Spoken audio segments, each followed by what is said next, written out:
Since 2008, the Trans Murder Monitoring Report has been recording homicides that happen every year between the dates of October 1st and September 30th.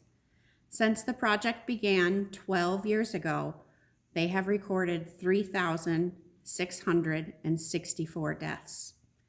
This year, the number of deaths has risen from the 331 we lost in 2019 to 350 in 2020.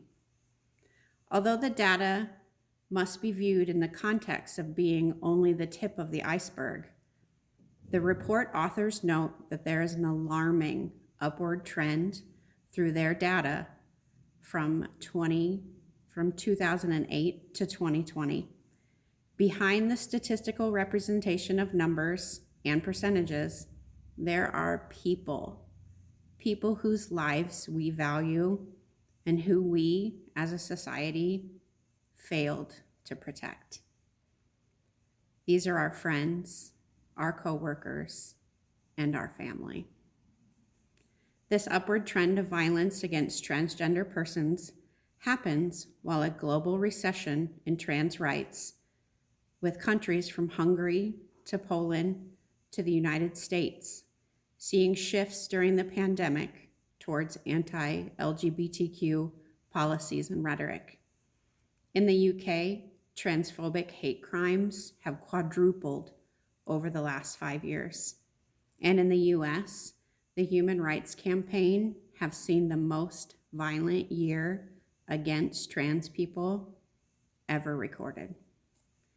In Europe, of the 11 recorded murders this year, half of them were migrants, while in the US, 79% of those recorded as murdered were trans women of color.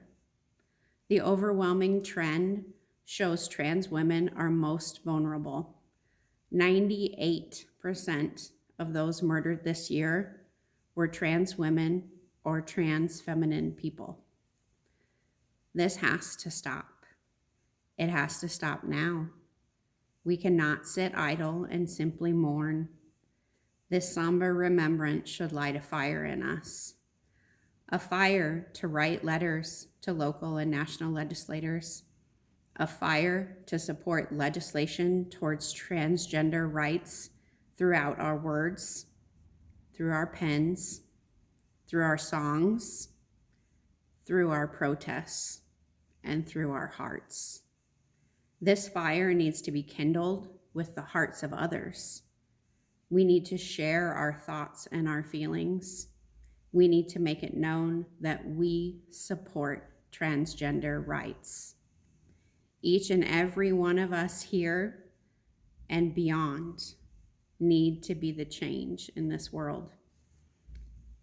Let us remember those whom we have lost, those whose lives were snuffed out too soon, those who shall not be forgotten as we forge onward towards a world free of hate, a world free of fear.